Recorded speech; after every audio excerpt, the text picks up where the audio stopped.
and John McCain, you're mistaken. There is no so-called what do you call the rebels, the Syrian rebels? They're like moderates.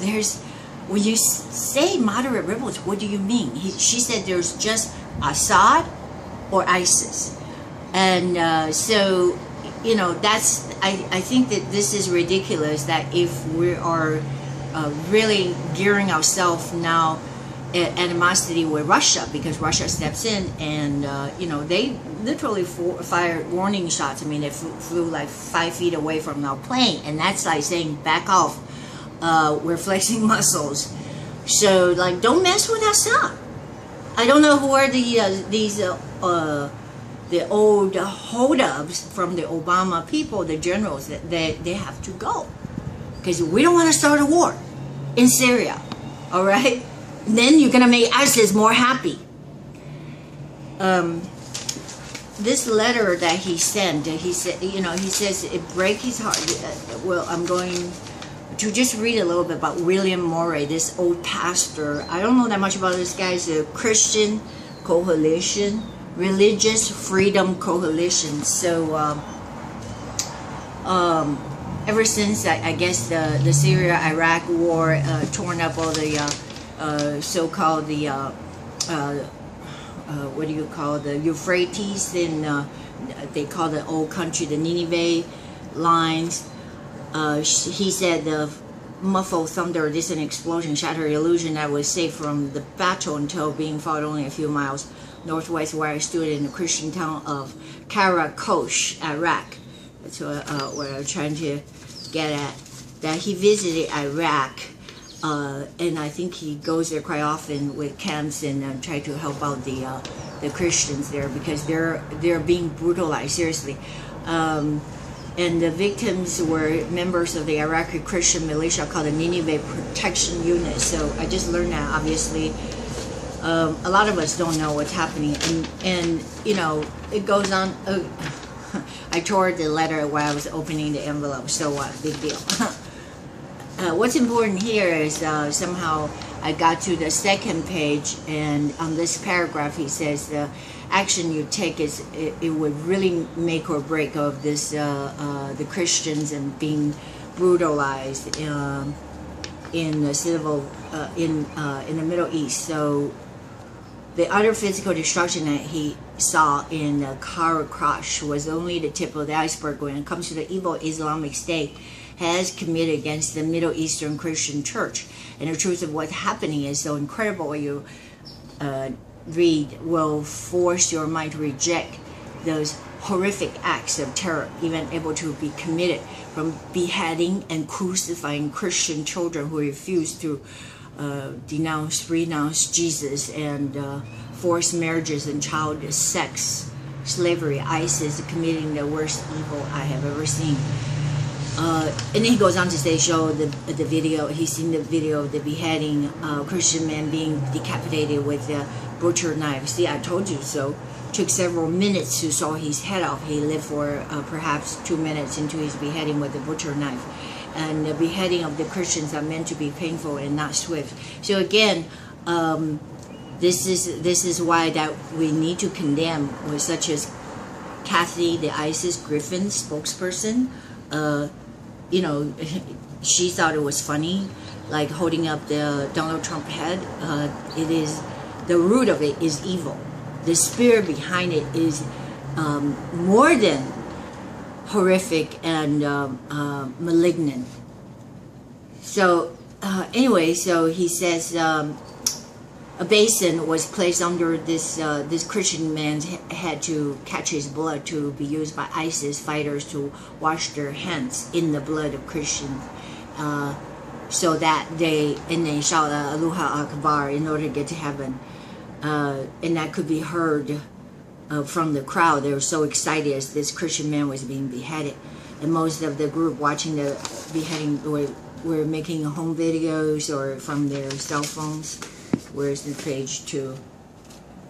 Video of page 3. I'm not going to read the whole thing, but anyways, it just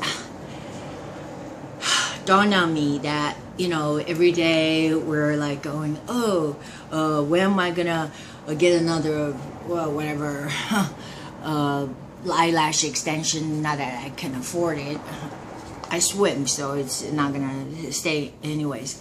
But pay attention to Christians being brutalized, and don't say that I'm okay because I'm in the United States in a safe environment. Remember I said, like Esther, the book of Esther in the Bible, Esther was the queen because she was favored when she was little. Remember the Jewish nations were always under their regime of either the Nebuchadnezzar, the Babylonians, you know, because they were stronger, so the Jews were always enslaved. But then the king had favor on Esther because she was beautiful, and then she was married into the palace. So long story short, the Mordecai was the Jew who's the consul, I think the uncle, and then eventually the scheme from Haman to try to kill all the Jews. So Christians and Jews, basically they want to kill. They got the king to issue the order to kill all the Jews in one day. So what has happened is Mordecai at one point, and this I always remember, went to the queen and said, don't think that you are favored in the palace and you're okay, you're hiding behind your curtains. Remind you of somebody. But you know, this is when it comes down, when if it's an order by the king, so they have the signet ring and everything.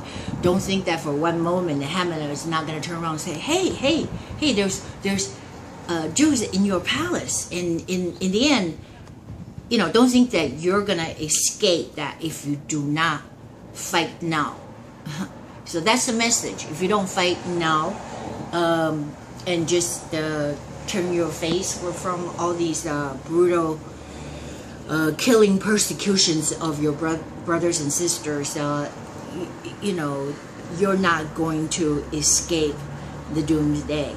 So that's the message that we have to, and even if you don't have the doomsday scenario, still it is our job, our portion to fight for those who cannot fight for themselves. And like these Christians, they're being brutalized, and I just can't understand. Before I get into it, I get really angry.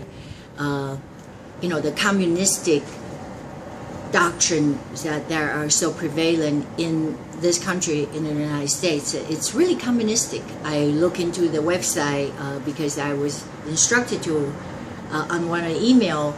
It's called the Communist Party. It's what is it? CPUSA. CPUSA.com. So look it up. Every one of those, their doctrines is what is being taught in the Democratic Party. So they have infiltrated and basically and brainwashed the kids in school successfully. I don't know. I think we don't fight back. You know. It's gonna be, I hate to, you know, just say it's too late. It's gonna be you and me next if we don't fight back. So if you can't, I want to actually call my friend, pray about this, because that bloodshed of Christians in the Middle East has to stop. And if anyone needs to be rescued are the Christians. We need to rescue our brothers and sisters. Give them a helping hand. If you find it in your heart, so he even sent these postcards, which is, I think it's moved, one, you know, to address to the senators. Obviously, these letters are sent out from the Religious Freedom Organization in Washington, D.C. So he pre-addresses postcards. I just have to send them out to Feinstein. Ugh. I know. And Kamala Harris, oh, the devil, California. I mean, this is sad because that's California. We are pretty much under these communist regimes. So I don't know if this is gonna help. If I put a stamp and send it to them, they're just gonna probably laugh at me and throw it away. And Brad Sherman, but whatever. It's the action. It's the action that you need to take. I think that triggers something that God will look upon and respond your action in your heart. And that's why I believe it is so important for us not to like go twirling our thumb, like going, oh well, I'm so glad I'm not in the Middle East right now. So basically he's just saying he's petitioning the Congress that all the aid, U.S. troops and the aid must proportionally share with the Christians of Iraq, and I think right on. So anyways, I'm gonna see if I can find his link, because they just sent me an envelope, and I don't know this what do you call Freedom Coalition? Oh, religious freedom coalition. So I don't know if I can find them online or whatever. Excuse me, I was in the yard and it's 110 degrees today. Anyway, they might not dress appropriately in suits and tie, but I think you will forgive me for that. That's all. Religious Freedom Coalition.